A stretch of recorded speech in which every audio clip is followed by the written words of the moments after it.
आज बड़े दुख के साथ मैं अपने बिहार राज्य के बारे में बात करने वाला हूँ। सभी लोग जानते हैं कि हमारा इस बिहार राज्य का क्या हाल है। हमारा ये जो बिहार है आज बहुत ही पीछे है, बहुत ही पिछड़ा हुआ है और बहुत ही ज़्यादा गरीब है। क्या कारण है? आज पूरा इंडिया में सभी राज्यों के लिस्ट में सबसे निचले पायदान पे हमारे इस बिहार राज्य का नाम क्यों आता है? क्यों हमारे बिहारी भाइयों को लोग नीच दृष्टि से देखते हैं, हीन दृष्टि से देखते हैं? क्यों बिहारी शब्द लोगों के लिए एक गाली बन चुका है? क्या कारण है? कारण यह है कि हमारा राज्य, हमारा बिहार आज सबसे ज़्यादा पिछड़ा हुआ, सबसे ज़्यादा गरीब है, सबसे ज़्यादा अशिक्षित है। दोस्तों, मैं आपको बताना चाहता हूँ कि सबसे पहली बात कि यदि कोई भी दुनिया का कोई भी देश या राज्य यदि पिछड़ता है तो उसका सबसे बड़ा रीज़न होता है वहाँ का एजुकेशन, यानी कि वहाँ का शिक्षा। और मैं आपको बताना चाहता हूँ कि आज हमारा इस बिहार राज्य का शिक्षा दर मात्र 63% है। सोचिए कितना नीचे है, जबकि अदर स्टेट का इससे कई गुना बेहतर स्थिति है शिक्षा के मामले में। जबकि हमारा राज्य बिहार से ही सबसे ज़्यादा IAS IPS प्रोड्यूस होते हैं, सबसे ज़्यादा IAS IPS हमारे बिहार से ही बनते हैं। और आज हमारे राज्य का इतनी बुरी हालत है शिक्षा का कि आज यहाँ का शिक्षा दर मात्र 63% पे अटक चुकी है। इतिहास गवाह है कि हमारा यही बिहार राज्य पूरे दुनिया में एक समय ज्ञान का केंद्र हुआ करता था। नालंदा विश्वविद्यालय, जहाँ दुनिया से लोग कोने कोने से चलकर हमारे इस बिहार राज्य में आकर के पढ़ाई किया करते थे। शिक्षा के नाम से जाना जाता था, शिक्षा के केंद्र के नाम से ये विश्व विख्यात हमारा बिहार आज शिक्षा के मामले में सबसे नीचे चला गया है। शिक्षा दर यहाँ पे इसलिए कमज़ोर है, शिक्षा दर इसलिए गिर चुका है क्योंकि हमारे इस राज्य की जनसंख्या बहुत ही ज़्यादा है। बहुत ही ज़्यादा जनसंख्या होने के कारण हमारा शिक्षा दर बहुत ही नीचे चला गया है। अशिक्षित होने के कारण ही यहाँ पे जनसंख्या बहुत ही तेज़ी से बढ़ रही है। आज भी बिहार में जहाँ पे पढ़े लिखे लोग हैं वहाँ पे 2 से 3 बच्चे पैदा करते हैं, लेकिन जहाँ पे शिक्षा बहुत ही कम है वहाँ पे अभी भी माएँ 5 से 6 बच्चे को जन्म दे रही है। सोचिए जनसंख्या कहाँ जाएगी? जब जनसंख्या बढ़ेगी तो उसके लिए व्यवस्था भी होनी चाहिए, उसके लिए शिक्षा की व्यवस्था भी होनी चाहिए। लेकिन हमारा ये राज्य गरीब क्यों है? कितना गरीब है मैं आपको बताना चाहता हूँ। हमारे इस राज्य का पर कैपिटल इनकम मात्र 31,000 ईयरली है। अब सोचने की बात है। मैं आपको बताना चाहता हूँ, एक आंकड़ा दिखाना चाहता हूँ कि 1950 से लेकर 51 तक हमारा ये जो राज्य था पंजाब से या अदर स्टेट से बहुत ही बेहतर था। 1950 से लेकर 51 तक हमारे इस राज्य का पर कैपिटल इनकम 204 रुपया थी। उस समय भारत का पर कैपिटल इनकम 264 रुपया था। अब सोचिए कितना डिफरेंस है, 204 और 264, बहुत ही कम डिफरेंस है। लेकिन जैसे ही 2014 में हमारे इस बिहार का पर कैपिटल इनकम 28,000 रुपये के करीब पहुंचा, वहीं पे भारत का पर कैपिटल इनकम 75,000 रुपये के आसपास पहुंच गया। अब सोचिए कितना बड़ा डिफरेंस हो गया। उस समय भारत का पर कैपिटल इनकम और बिहार का पर कैपिटल इनकम क्या अंतर था दोनों में, और आज 2014 के अनुसार बिहार का पर कैपिटल इनकम 28,000 रुपया है, जबकि भारत का पर कैपिटल इनकम 75,000 रुपये के आसपास चला गया। सोचिए कितना बड़ा डिफरेंस है दोनों में। आज इतना पीछे क्यों है हमारा राज्य? क्या हमारा राज्य आगे नहीं जा सकता है? जा सकता है। मैं आपको बताना चाहता हूं दोस्त कि सबसे बड़ा ग्रोथ वही होता है जहां पे ग्रोथ होने का सबसे बड़ा गैप होता है। और हमारे इस राज्य में, हमारे इस बिहार में अभी बहुत बड़ा गैप बचा है जहां पे ग्रोथ होने का बाकी है, जहां पे ग्रोथ बहुत तेज़ी से हो सकता है। तीसरा सबसे बड़ा कारण है कास्ट पॉलिटिक्स, यानी कि जातिवाद, राजनीतिक पार्टियाँ।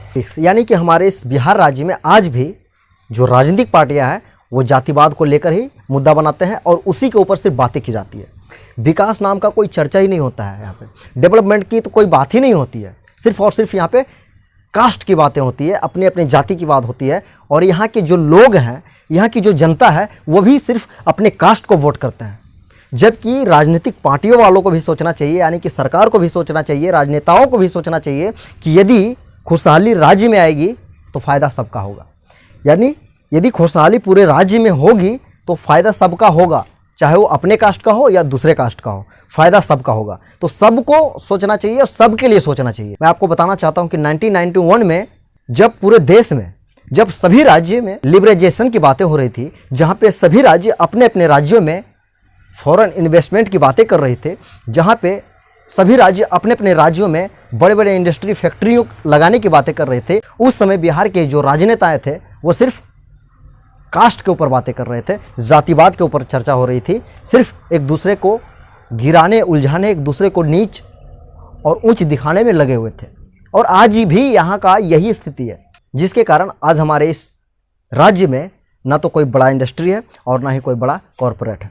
जिसके कारण हमारे बिहारी भाई अपने राज्य को छोड़कर, अपने घरों को छोड़कर दूसरे राज्यों में जाते हैं काम करने के लिए, जहाँ पे बड़े बड़े इंडस्ट्री है। और वहाँ पे जाने के बाद उनकी क्या हालत है ये आप लोग से छुपा हुआ नहीं है। तो क्यों? क्योंकि हमारे इस राज्य में नहीं है। तो नहीं है तो क्या नहीं हो सकता? हो सकता है। सरकार जो सत्ता में है यदि वो इसके ऊपर एक्शन ले तो हमारे इस राज्य में भी ग्रोथ हो सकता है, क्योंकि सबसे बड़ा गैप ग्रोथ का हमारे इस राज्य बिहार में ही है। हमारे इस बिहार के लोगों का जो दिमाग है, यानी उनकी जो सोच है वो बंधा हुआ है। सिविल सर्विस इनके लिए सबसे बड़ा चीज़ है। सभी लोग सिर्फ सिविल सर्विस की तैयारी करते हैं, यानी कि सभी के दिमाग में सिर्फ और सिर्फ नौकरी ही सबसे बड़ा ऑप्शन होता है, नौकरी सबसे बेहतर ऑप्शन होता है। जबकि हमारे इस राज्य में सभी को पता है कि हमारे इस राज्य में जो सर्विस का अपॉर्चुनिटी है बहुत ही कम है, लेकिन फिर भी लोग इसी के ऊपर डिपेंड होते हैं, जिसके कारण उन्हें सर्विस हो नहीं पाती है और वे लोग बेरोजगार रह जाते हैं, जिससे कि हमारे राज्य के ऊपर बहुत बड़ा फर्क पड़ता है। जितनी जनसंख्या हमारे इस राज्य का है, यंगस्टर हैं जितने हमारे इस राज्य में, जितने नौजवान हैं, यदि सभी लोग अपने अपने पैरों पे खड़ा होकर के कुछ अलग करने की सोचे तो हमारे इस राज्य का जो इकोनॉमिक है बहुत तेज़ी से आगे बढ़ेगा और जो प्रति व्यक्ति आय है वो बहुत तेज़ी से आगे निकल जाएगा। ये सोचने वाली बात है। लेकिन यहाँ पे लोग एक प्रथा में उलझ कर रह चुके हैं, लोग एक सोच में उलझ कर रह चुके हैं। हमारे आसपास चाहे स्कूल हो या कॉलेज हो, चाहे गली हो या मोहल्ला हो या हमारे घर में, कहीं भी हर जगह सिर्फ सर्विस की बातें की जाती है और इनके लिए सर्विस ही सबसे बड़ा चीज़ होती है।